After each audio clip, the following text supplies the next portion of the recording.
In Washington, the day was unfolding in fairly usual terms until from nowhere that extraordinary Trump letter. Trump had been critical of James Comey before the election and then, of course, euphoric when Comey reopened his investigation into Hillary Clinton's emails on the eve of the election itself. But since the inauguration, any White House FBI attentions have been around Russia, not Clinton's emails. So at CNN, Shimon Prokupez and all his colleagues simply had not seen this coming.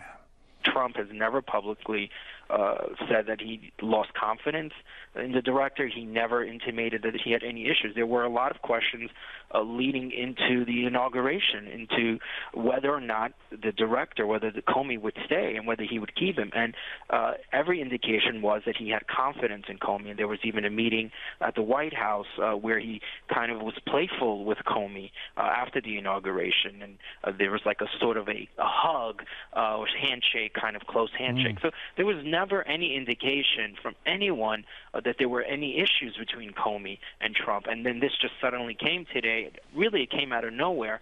So there were never any indications, never any hint that there was this dissatisfaction with Comey. So certainly everyone was caught by surprise. And granted, the Russia investigation is heating up.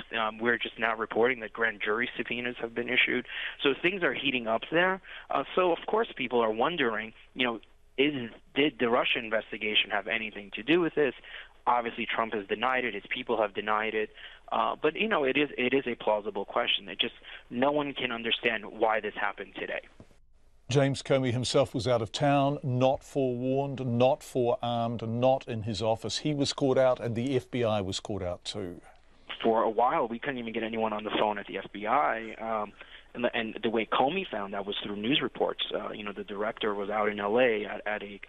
speaking at one of the field offices because he's supposed to speak at an event, and that's how he basically was watching the news with some of his agents in a room, and that's how he learned of it.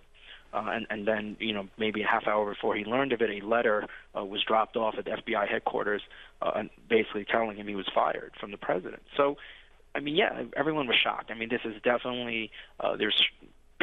I think all of our mouths dropped when we saw this news, when the White House announced this, because we just couldn't believe it. This just came out of nowhere. Trump himself has not been seen in 5 days. So, who knows what he's been working on, but, certainly this is one of the things, and no one saw this coming. Shimon Prokupez from CNN.